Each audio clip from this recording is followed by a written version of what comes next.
Hello, good evening and welcome everybody. My name is Alec O'Dare. I'm the Managing Director for Urology and Continence Care today. I'd like to welcome each and every one of you this evening to our very first Facebook Live on this new platform, which we launched just at the beginning of this year. And I'd like to pay a special thank you to BD, our sponsoring partner for this evening's session. So this evening's session is preventing skin damage caused by urinary incontinence. And our presenter this evening is Sian Fumarola, who is a senior clinical nurse specialist for tissue viability and continence. Sian, good evening. Good evening, Alex. Great to be here. Yeah, thank you very much for joining us. As I said, it's a very special event for us, what with this being our first event. So we're really, really pleased to have you. As you can see, everybody, for very obvious reasons, we're not presenting this from an office. We are presenting this from our homes, or in my case, a hotel room. So just bear with us if there are any technical issues. We've done plenty of rehearsing, but if there are, we've got plenty of plans to get ourselves back up and running. My colleagues will be answering your questions in the comments section. And what would make this a fantastic event for everybody involved is if you asked as many questions as you possibly can through the comments section on the right-hand side of your screen, and then once the presentation is over, we will go to a live Q&A and answer as many of those questions as we possibly can. So without further ado, Sian, I'm going to hand over to you, and I will see you at the end of the presentation, ready for the live Q&A. That's great. Thanks, Alec. So, good evening, everybody. Fantastic to see so many of you with us today. I'm so excited to be sharing this presentation with you, especially the patient stories towards the end, and I'm sure you're going to really enjoy them. They're very powerful.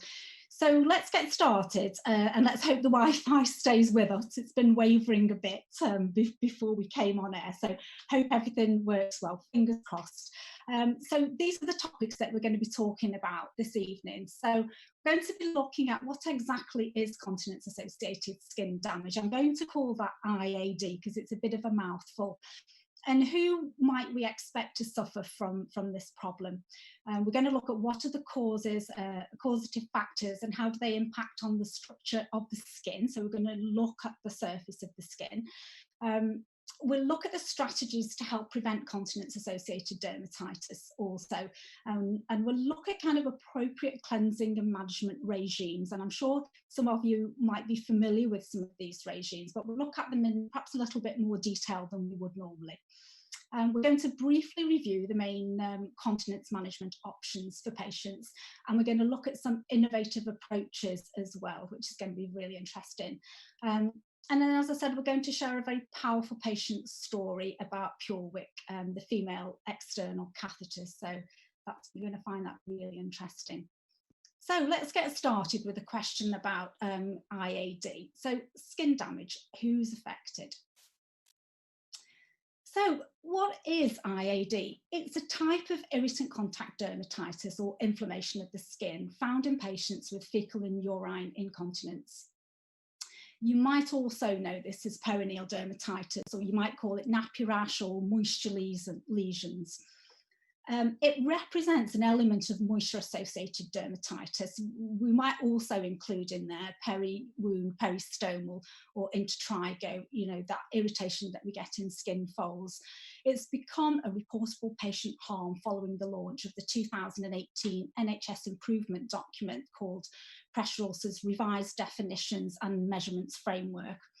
And as an NHS provider, we now have to incorporate this into our reporting strategies. So we're beginning to understand what some of those numbers might look like. The World Health Organization's International Classification of Diseases, you might note that as the ICD-10 reporting, contains coding for diaper dermatitis, but not for IAD. Interestingly, the ICD-11 coding, which is due to come into effect in 2022, will include irritant contact dermatitis due to incontinence. These statistics represent a global health categorization system. They support insurance coding and disease tracking, and so we can see by the update that the coding that's increasing. The coding that is in there now due to increasing awareness of the prevalence and incidence of IAD, and also of the cost implications to health services globally. So, how many patients are affected by this? Well, where data is collected, we can see that there's a significant problem, but generally it's not really known. That there are a few small studies that we can reflect on, but as we alluded previously, a national reporting mechanism is now in place.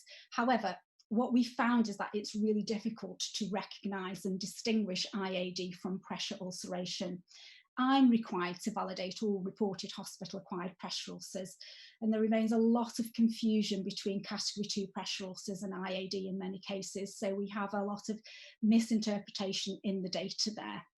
It's estimated that about 14 million men, women and children are affected by bladder problems in the UK, and about 34% of women suffer from urine incontinence at some point during their life. So potentially the incidence of IAD could be much higher than pressure ulcers. And I can signpost you to the document Excellence in Continence Care for further reading around those statistics.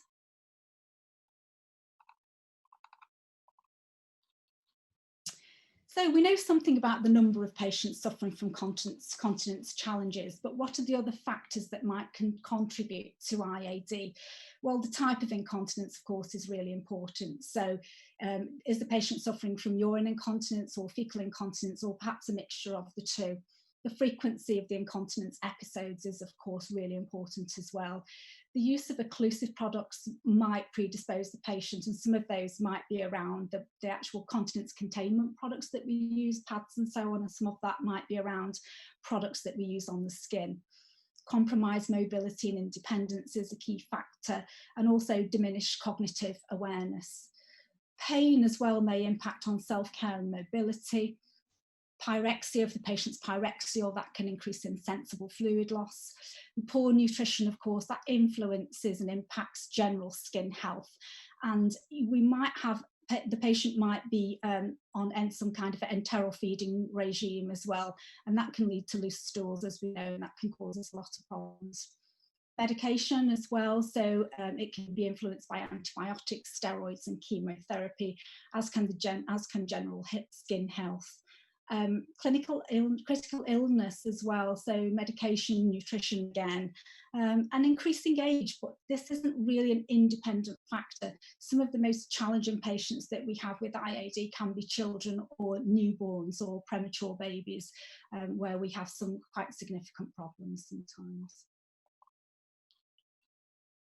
And we can see as well, you know, that it is a global problem. And this prompted some researchers at Ghent University to develop a categorization tool to support us in documenting and communicating better. You can access this work on the website as indicated on the slide. You know, you can Google Ghent IAD and it will show you the whole suite of documents, and you can download this for free. It's a really comprehensive guide to categorizing, and it gives us some information about, you know, when the skin is red, when it's broken, and when it might be becoming infected. There's been a lot of discussion about the grading tool, in that it actually categorizes IAD. And we also now, under our new reporting regulations, we use the same language with pressure ulcers. So we categorize pressure ulcers as well into categories 1, 2, 3 and 4 and so on. So there might be some confusion about the language there, but nonetheless it's still quite an important tool to be aware of, and can give us quite a lot of information. So what causes continence associated damage? Let's look closely at the structure of the skin and how this is affected by incontinence. The main outer layer of the skin protects us from the environment, and this is called the stratum corneum. It's been recognised for over 50 years that the stratum corneum contributes directly to maintaining skin health, performing a vital barrier. It's made up of layers of flattened skin cells called corneocytes, which are constantly renewed and shedded into the environment. And interestingly, they can be readily found in all of the dust around us. You can imagine how many skin cells we must shed every day. Corneocytes are embedded in lipids to create a brick-like pattern, and they're held together by proteins called desmosomes. Some people are genetically predisposed to have fewer desmosomes and therefore a drier skin, for example, in conditions like eczema. And of course, the aging skin structure also presents reduced lipid content, and it's naturally drier, and you will have seen this in your patients. The stratum corneum regulates water movement and transepidermal water loss from the skin, ensuring appropriate hydration and also preventing some overhydration. And you'll see overhydration yourself, won't you? Know, when you spend a little bit too long in a nice warm bath, or when you've had a dressing or a plaster on your skin, and when you remove it, you can see that, you know, because we haven't had that the regulation of the barrier there, that it might be quite white. So the surface of a healthy skin is acidic. That's a pH of about somewhere between 4 and 6. This is called the acidic mantle, and it assists in regulating the skin microbiome. And that's a group of resident bacteria that we all have on our skin, and it is very specific to ourselves. And we'll be looking at this in a little bit more detail later. The sebum excreted from the sebaceous glands mixes with the sweat and becomes the acid mantle. Our blood is slightly more alkaline, with a pH of about 7.4. And so potentially pathogenic bacteria that may breach the skin barrier will find a really hostile environment within. So you can see that the acid exterior and the alkaline interior is effectively a defense mechanism. So IAD, what happens when we disrupt the barrier to the skin? So how does incontinence disrupt the skin barrier? So, well, water from urine and feces might be pulled in and held in the corneocytes, and they do have the option to expand a little bit, but overhydration causes swelling and disrupts the structure of the stratum corneum, and this may lead to maceration, and we can see some maceration on the picture on the slide. Irritants can penetrate and trigger inflammation, and we can definitely see quite a lot of inflammation there. Overhydration of the skin overhydrated skin is more prone to friction from clothing and incontinence pads and bed linen. And I certainly see quite a lot of friction injuries from incontinence pads in my patients. So the skin becomes more alkaline with exposure to urine and feces, as we've said, and urea found in the urine is converted into ammonia by bacteria in that microbiome that we were talking about. And because the ammonia is alkaline, it increases the skin pH, and that allows microorganisms to thrive and increase the risk of infection. Feces contains both lipid and protein digesting enzymes, and these may damage the stratum corneum. And of course, as we all know, liquid feces contains more enzymes and is far more destructive. There's an emerging interest in the effects of some medications, for example, antibiotics and steroids and chemotherapy agents, which may cause skin irritation when excreted in the urine. So that's something else for us to be aware of.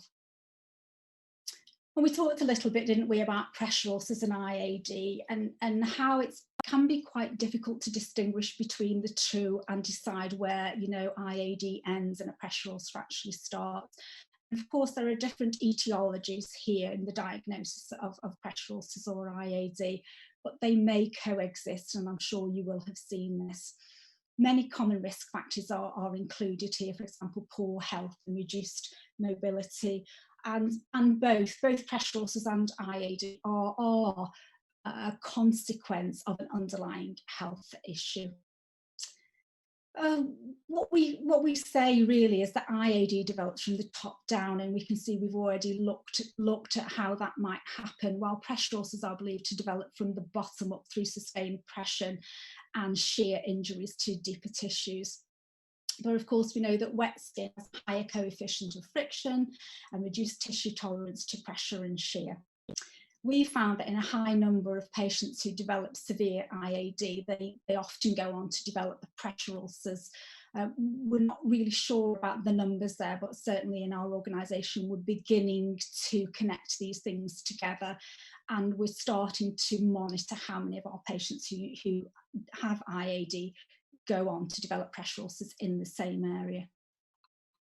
And of course, we know patients who go on to develop quite severe pressure ulcers, for those patients that can be very serious and indeed life-limiting. And while there are small studies looking at the cost to treat IAD, we still wait for some conclusive data. We've discussed similarities in presentation between IAD and pressure ulcers, so interestingly, we could make some tentative comparisons to cost to treat this problem. The NHS Improvement have provided us with a pressure ulcer productivity calculator, and if you go online and Google that, you can work out how much your pressure ulcers cost you to treat in your organisation. It gives us a tool to assign treatment costs to pressure ulcers globally. Unfortunately, there isn't any aligned cost calculator for IAD, but because we know that some of the treatments and some of the therapies can be similar and time to heal might be similar for severe IAD and category 2 pressure ulcers, it's interesting to look at what those costs might be if we were to use them as a comparison. So if we look at a data sample from my own trust for reported category 2 pressure ulcers, we looked over a period of time at 77 category 2 pressure ulcers that developed within the organisation. The cost to treat that on the mid-range calculation was 521,000. So I can see, you know, it really is quite important that we treat these issues correctly. So it gives us some indication of the financial burden, and, you know, although it gives us some indication of the financial burden to our organisations in the NHS, what about patient quality of life? Because what I find is patients who have severe IAD, their pain experience can be far greater than a category 2 pressure ulcer.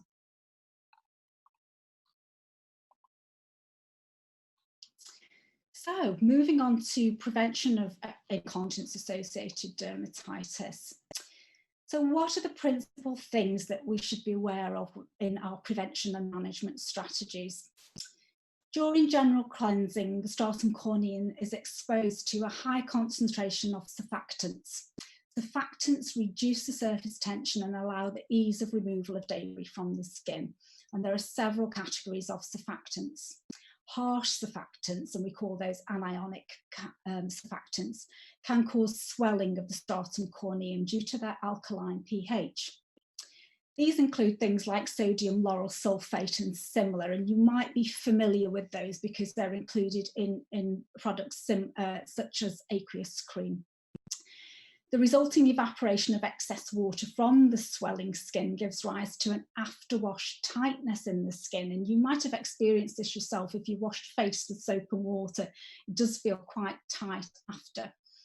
And, you know, in a healthy skin, the skin works fairly quickly to replace some of those moisturising factors in the skin, so that feeling might not last for too long, but you can imagine in a skin that's being assaulted with enzymes from feces and ammonia and so on, and is being washed regularly or is just in contact with those things, you can see that that tightness and the dryness, you know, may become quite serious very quickly. So non-ionic surfactants are most suitable for use in products designed to manage incontinence, and ideally products should be labelled as such. So we'll move on to protecting the skin now, and following cleansing skin, protectants are often used to prevent and treat IAD. They're designed to form a barrier between the stratum corneum and the moisture or the irritant, and so allow the skin to recover. Skin barrier preparations provide variable protection depending on the formulation, and there's a vast range to choose from, I'm sure you'll agree.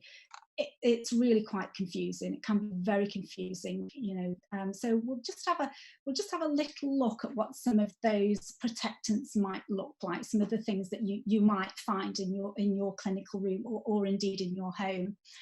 So petroleum jelly, or petrolatum, and we're all very familiar with this, aren't we? And it's a derivative from petroleum processing, and it's a common base for ointments of all descriptions. It forms quite an occlusive layer on the skin, increasing hydration, and it may affect fluid uptake from absorbent incontinence products. It's transparent when applied thinly, and I use that word thinly because that is really how we should be applying all of our products. But we must be aware that recently in 2018, and actually the original report goes back before 2018 from the MHRA, the Medical Devices Agency, they alerted us to the risk of severe burns for patients who were using products that contained petroleum.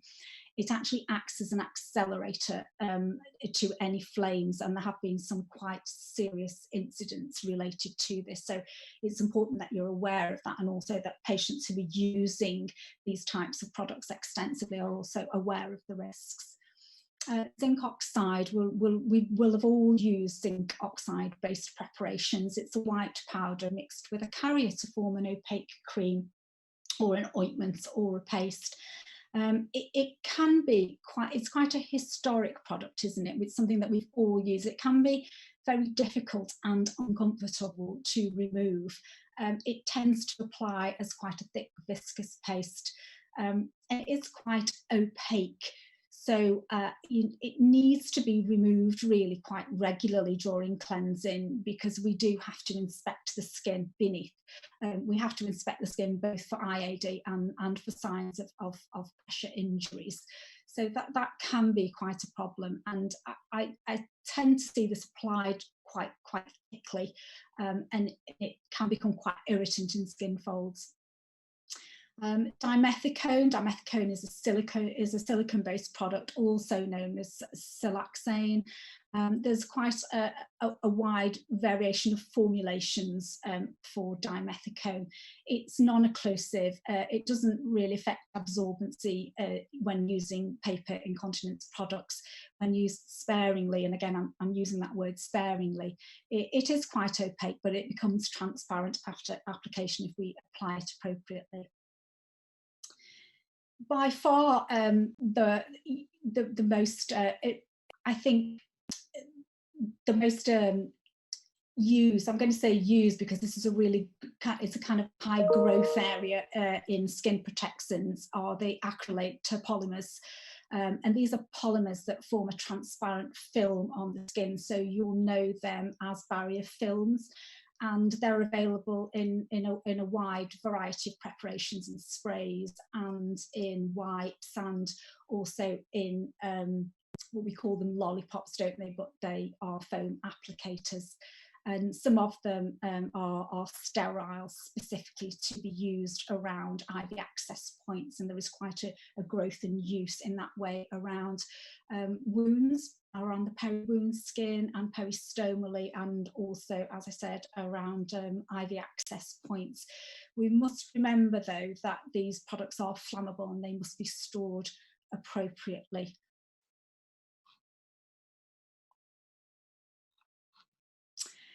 Skin infection, unfortunately, is quite commonly associated with IAD and other moisture-associated dermatitis also. And while there's no evidence to support the routine use of topical antimicrobial products in the prevention of IAD, candidas can be treated topically with antifungal creams.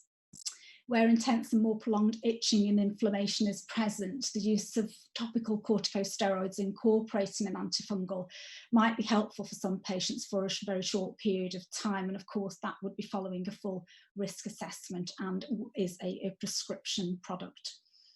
We should be mindful, though, that we need to be cautious when using skin barriers prior to the application of topical treatments, as this certainly will impact the absorption. So we really must think about that in our management plans. So let's move on now to look at some continence management strategies. There are a number of continence management strategies available to us, and we avail our patients of these regularly, don't we? So paper products, pads, and some flat sheets, indwelling catheters, intermittent catheterization, the male catheter sheath, and of course the external female catheter, which is newly available to us. Firstly, we have to say, though, that it's crucial to address the underlying etiology of the continence problem, or in order to provide best patient options. So let's take a little bit of a closer look now at some of these options available to us. Before we do this, though, it's important to remember that both patient choice and prior knowledge and experience must be taken into consideration. And so I've just had a quick look at hits on the Google search engine to show kind of what patients were looking for and how many patients were actually looking to see what was out there. And, you know, many patients in my experience have self-managed their continence problems for quite a while before seeking help. And patients are beginning to become quite aware and conversant about treatment options that are available to them. So I think as clinicians, we need to have a full view of the toolkit that is actually available. So continence pads, we'll all be familiar with continence pads. They come in many shapes and sizes and absorbencies, and they're not all the same. Some contain pulp, some contain superabsorbent particles, some contain a mixture of the two. They're designed to absorb and wick fluid away, wick urine away, and lock it into the central compartment. Of course, a full patient assessment is required before we enter into that use of continence pads. And we must educate the patients and also the staff that we're working with in correct fit, because product fit and absorbency will vary quite a lot by brand. Storage is also an important consideration. Products must always be stored in their packaging because they will, of course, absorb fluid from the surrounding environment. And we find this quite often in clinical areas, that products might actually be dispensed into containers because it's deemed to be easier for the staff to select them in that way. But it is important that they are kept in their packaging. It's also important to think about the level of absorbency and fit that to the patient quite securely, because we find that where patients have products that are very, very highly absorbent and the patient doesn't need that level of absorbency, it can really dry the skin out as well, and it can impact the barrier function of the skin. And I also have to mention here that we do still see an appropriate use of flat sheets or procedure sheets or continence flat pads or bed sheets or whatever we want to call them. But actually the flat sheets aren't designed really to contain continence very, very well. Of course, they're not fitted securely to the patients. And they do allow the feces and urine to remain in contact with the skin rather than wicking it away. So we really must move away from that practice. I also see fairly regularly the use of continence pads without appropriate securement. So pads really must be secured well with underwear or with net pants. The NHS spend on continence products is around £80 million per year, a monthly individual costs as a range of, around £40 to £60 per night and around £30 to £70 per day for a monthly cost to manage a patient. And of course, we should also look at indwelling catheters. And there's been a lot of discussion, hasn't there, about catheter-related infection. This is something that we are required to report as part of the safety thermometer audits monthly. We were driven by something completely different here, but we decided to actually look at what was happening in our organisation with catheters a couple of years ago. And we did an audit of all clinical areas. And what we found was we audited 48 clinical areas in total, and we found that only 3 areas had patients without catheters. We had 220 catheters in situ with patients in the organisation on the day that we completed the audit, which is around 19%, just over 19%, which is average really for an acute hospital. There was a wide variation in catheter materials that were being used and types of urine drainage bags in use. There was a lack of immediate access to bladder scanners, which of course really needs to be the first port of call generally before we decide to catheterise a patient. We found that male sheaths were not being used very widely, and we had a wide variety of catheter insertion techniques. There was a general lack of catheter stabilisation as well, which was quite concerning because we have seen some significant urethral tears as a result of this. And we also found that there were no catheter passports in use.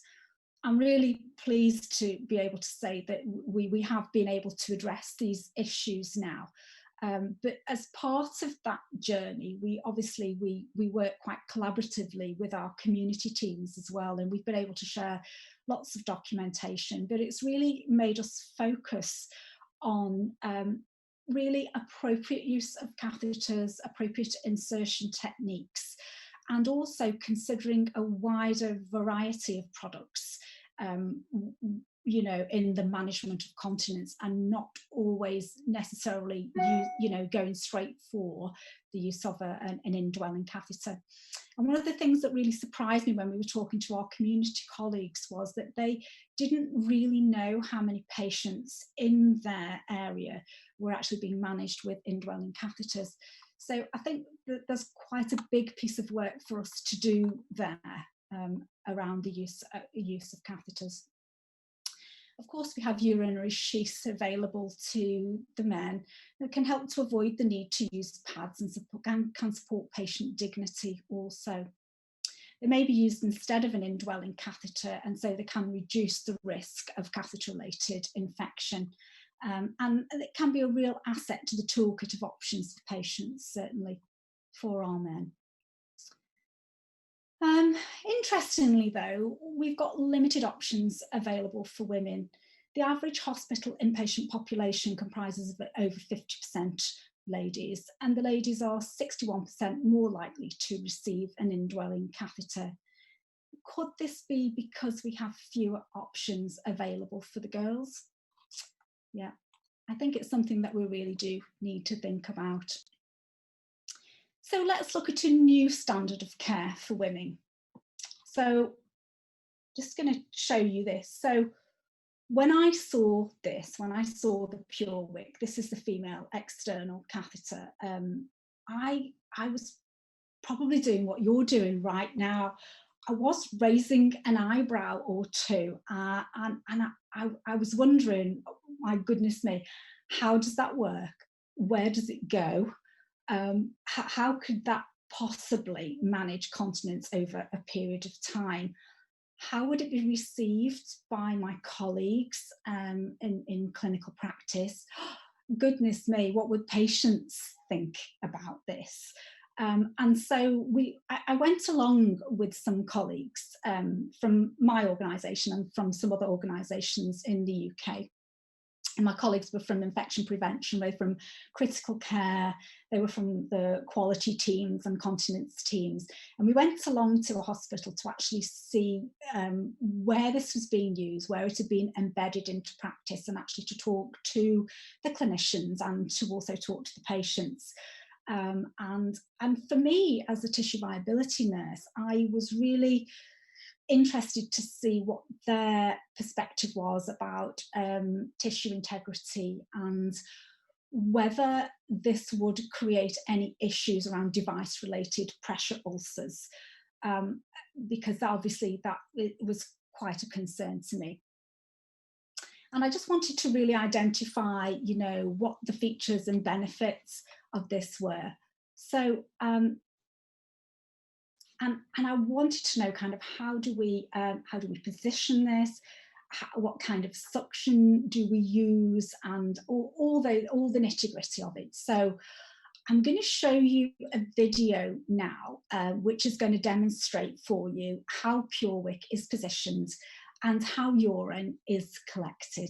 So we're going to look at the video now.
So, using PureWick in hospital and at home. So, obviously, I've used PureWick in the hospital setting, and really, I suppose the main things for me are that in order to use this successfully, we need to perform perineal care as we would normally do.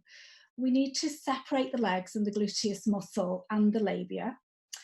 And with the white soft gauze facing the genitalia, align the rounded end to the gluteal cleft and gently tuck the soft gauze side between the separated gluteus and labia. And as you can see, it's quite flexible, and it really is very, very soft, you see, and patients do find it very, very comfortable. And I know we've been asked about pressure ulcers and would it create any pressure or any friction. That hasn't been our experience at all, and patients have found it extremely comfortable.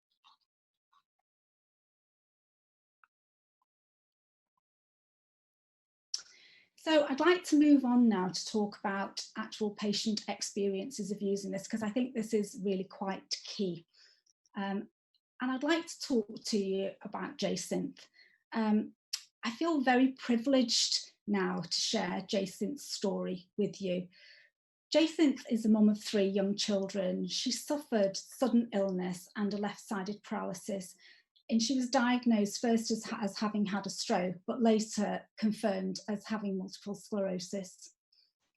Jacinth suffered total urine incontinence, and that was managed with pads, and she told us that she was using an average of 20 pads per day, which seems quite a lot, doesn't it? But you know, that was what was required to manage her continence. Her personal care was provided by male and female staff, and she said she actually found that really quite distressing. She had continued interrupted sleep and discomfort, and she was very, very conscious of the malodor, and she talks about a huge loss of dignity. After 5 weeks of treatment, Jacinth was introduced to the PureWick female external catheter, and it revolutionised her life. But let's hear the story from Jacinth in her own words. And we're going to see a video now of Jacinth, and she's going to tell us her story. I met a lovely nurse while I was there, and she introduced me to PureWick. So that's how I got involved with PureWick. So she introduced me to PureWick. I was like, when she said to me, well, we've got something that we're trialing on the ward. I don't know if you'd be interested. I was like, whoa, I don't know, I'll try anything, because this is like quite embarrassing. Yeah, it was really embarrassing. And especially the fact that I spent so many time pad changing that when the kids are around, when I had visitors, my mom, everyone was around, I would fall asleep because I'd be so tired, especially during the night for all the waking up and having all these pad changes. So yeah, she was like, yeah, you know, not getting enough sleep it impacts your recovery. So she introduced me to PureWick, and I said to her, well, I'll try anything. So she brought it along, and on first sight, oh dear, I was like, absolutely not. Where are you going to put that? I was like, she was quite, quick to reassure me that don't think about that. That's not what it's gonna do. She reassured me that was not, yeah. And I was like, okay. So she helped me to put it in, and showed me, instructed me how to do it. But with trial and error, within a couple of days, I was able to do it myself, which was the most, one of the amazing part of it. The first night I had it, I used the Pure Wick. I slept for a good 10 hours. It was amazing, right? And the following day, I was up. I was out of bed, like sat in a chair, and that was even my family were quite amazed just what that much more sleep can do for you. I need to literally get on top of this roof and shout about it because it's amazing. It changed my life. It took the embarrassment out of incontinence. It made it easier to talk about because it is something that made a difference. It's something that works. When it changes your life in such a positive way, you would like other people's lives to be changed in a positive way. And Pure Wick does that. It does that. It reduces it makes things more accurately measured, like you're in the accuracy of it, and the health benefits. The health benefits being the skin breakdown. You don't it eliminates or reduces it to eliminating it completely.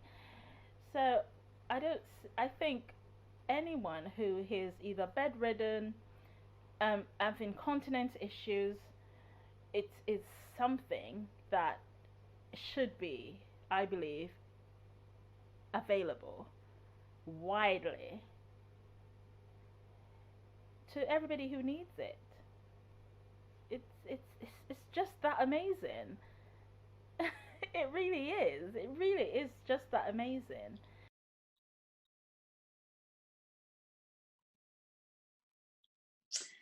So, wow, that was such a powerful and wonderful story to hear how this transformed Jacinth's life despite her initial apprehensions. I don't know what to say really. Can you imagine having your first night's sleep after weeks and weeks of discomfort and all the trauma that she'd been through in those weeks, coming to terms with her new diagnosis and so on? And I know silly little things really, but actually being able to wear your own underwear, something that we just take for granted, don't we? But that's just fantastic. And beyond the initial difficulties in positioning, Jacinth learned to self-manage, and that is so empowering, and actually as nurses, that is what we're trying to support all the time, isn't it? We're trying to help patients to be empowered and to move towards independence, so I think that's absolutely fantastic. Jacinth transferred from hospital to a nursing home with the Pure Wick system, and she's now using it at home. I think I'm right in saying that she might be our first patient in the UK to have used Pure Wick across all of those settings. So that really is fantastic. I want to move on now to talk to you briefly about kind of using Pure Wick in the hospital setting, and a patient that we used Pure Wick with who had really, really complex needs. So this is Emily's story. Emily, of course, that isn't her real name, but Emily is a young lady who we nursed with very complex medical and nursing needs. She had a very sudden onset of a very serious condition. She's a young lady, only 33 years old. She weighed 77 kilograms, and she had a complete loss of sensation to her lower limbs. So emotionally and physically, it was a very difficult time for Emily. Emily had multiple pressure ulcers and moisture associated skin damage, as you can see from the pictures, that affected her skin folds and bony prominences where you would expect to see pressure injuries. But her manual handling needs were very difficult, and all interventions really were difficult for this lady and also for those caring for her. And it really did take its toll on her dignity and self-esteem over the period of time that she was with us. It was very challenging, as you can imagine, due to her weight and weight distribution. It was very challenging for us to use an indwelling catheter, both from a placement perspective and also from an ongoing management perspective. And because she was so poorly with such complex needs, we were very concerned about her in terms of QWERTY. We really didn't want her to get a catheter-related infection, as she was already showing resistance to a wide range of antibiotics. So that was quite key for us. We had some reservations initially about using PureWick because of Emily's size, and we were concerned about potential pressure injuries and also the placement and the ease of placement, and the number of staff that might have to help us to do that. But actually, it really wasn't difficult at all, and we managed to place the PureWick quite successfully, and we managed to manage her urine continence needs really successfully. And the great thing about that was as well that we were actually able to reasonably successfully manage her urine output as well. So we knew about her food balance, which was quite important to us at the time. And I know we've had lots of discussions about this with our high dependency areas in terms of being able to measure urine accurately, but actually it really does work well. And it helped to manage her IAD, and it helped to avoid a UTI. And the feedback from Emily really was predominantly about dignity, and self-esteem. So it was very, very successful. We've used PureWick a number of times in patients with different types of comorbidities and different types of challenges. And we've had such phenomenal feedback from the patients themselves. And I think airing back to the clinical settings that we have visited to talk to staff and patients, I think that really is the thing that struck me the most about using this. There were two things really. One was the ease of use, and two was the patient's feedback. Patients talked a lot about dignity and about independence, and I just thought that was absolutely fantastic. So again, just to reiterate the feedback from clinicians, so the ease of use in clinical practice, I think that was something that I wasn't really expecting to see. I thought it was going to be a difficult implementation, but it really wasn't. The integration into routine use and practice, the availability through NHS supply chain has made it quite easy for us to order and to actually have stock on a top-up basis actually in the hospital. There's no prescription required for this, and the product actually isn't on drug tariff as yet. It is actually being reviewed for inclusion, but some of that's been slowed down because of COVID, but I don't think it's long before we'll be able to access through drug tariff as well. But nonetheless, that hasn't stopped organisations from ordering, because many organisations can access through NHS supply chain route anyway, or through direct purchasing. we really are continuing to learn about, this as an innovation in practice. And of course, we're always collecting user feedback, which is just so important. So this concludes my presentation this evening. And I just wanted to thank you so much for joining us and for all your comments and questions. We've had lots and lots of questions, and hopefully going to be able to answer some of them soon. And as a final reminder, don't forget to download your certificates. So with that, I'm going to hand back to Alec, and we'll see you for question time. Thank you. Hi, Sian. So firstly, well done, and thank you very much. It's been a pleasure to watch this presentation. How did you think it went?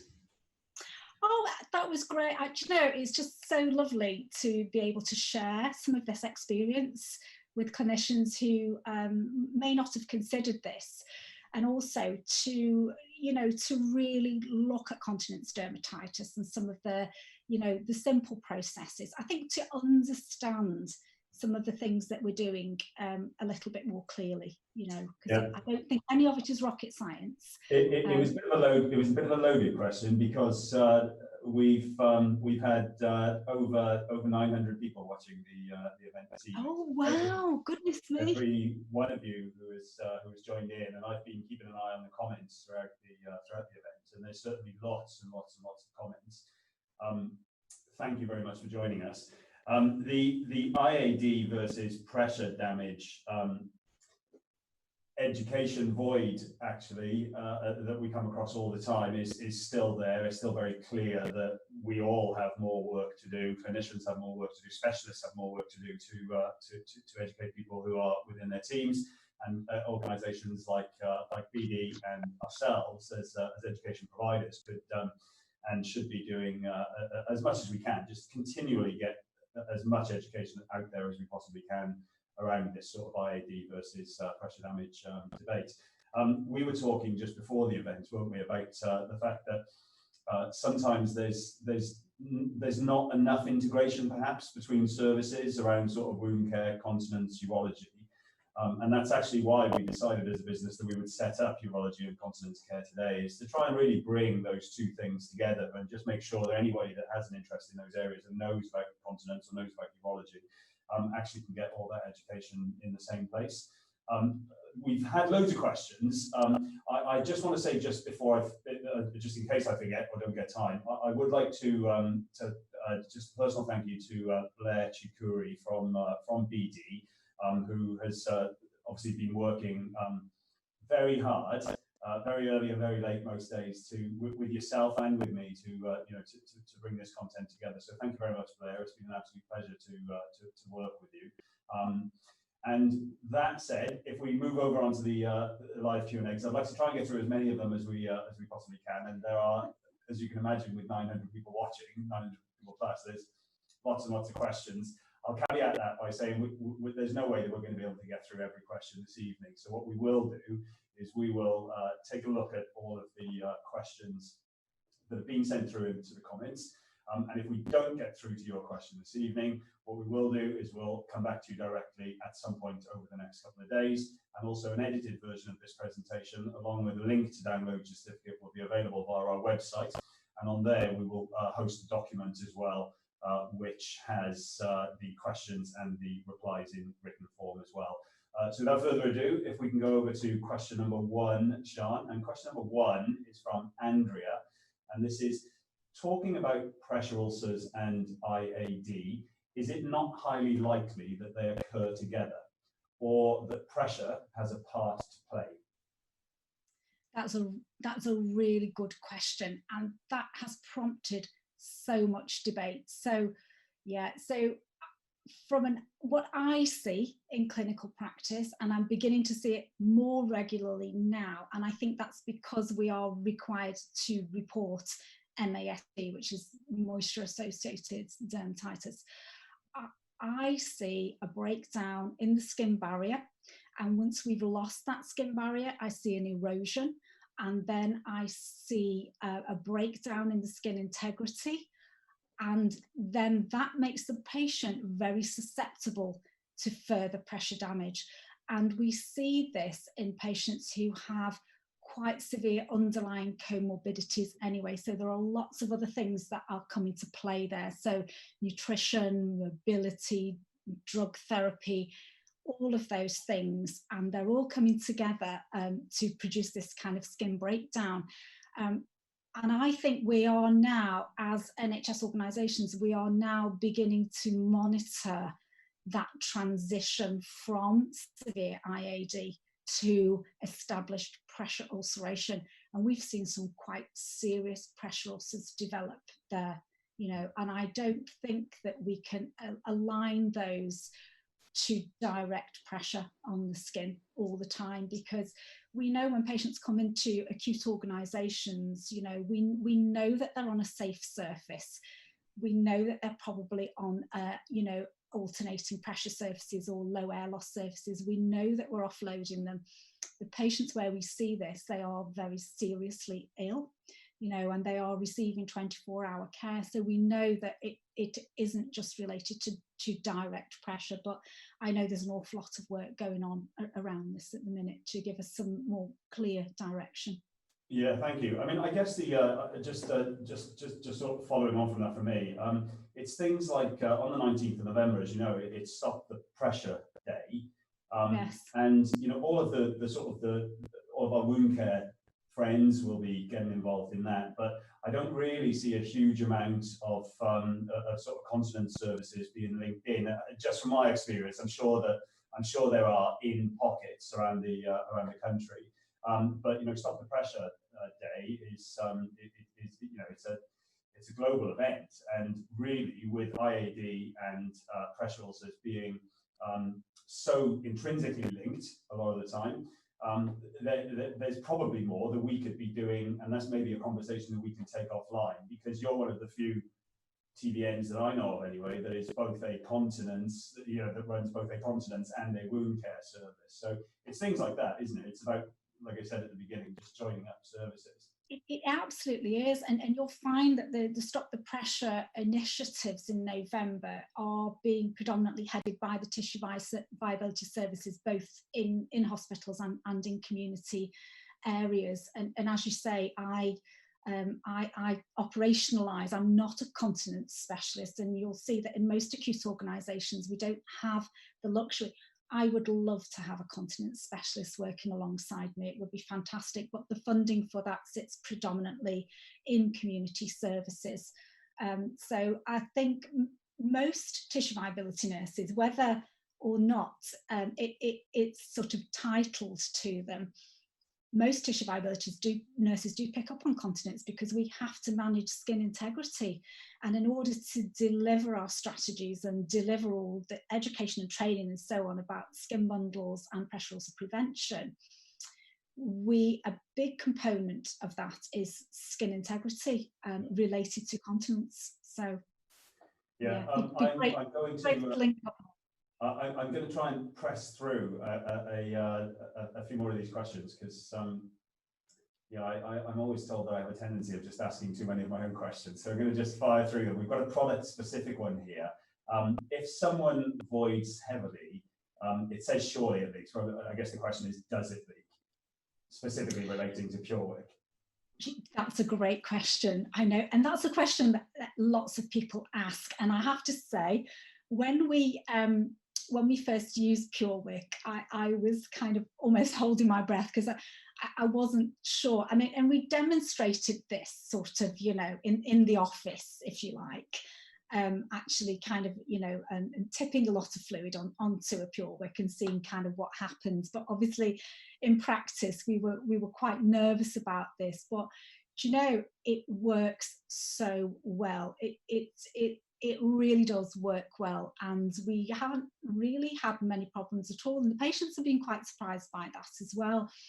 But I will say, one of my colleagues who works at another hospital, another tissue viability lead, did, and she wouldn't mind me saying this, she actually tried it herself, because she didn't believe that it would work effectively. So before she would introduce it to her patients, she tried it herself. And I'm assuming that she doesn't have continence issues. She's just no, she doesn't have continence issues. No, she just wanted to know if there was a void, a sudden void, would it actually keep the patient dry?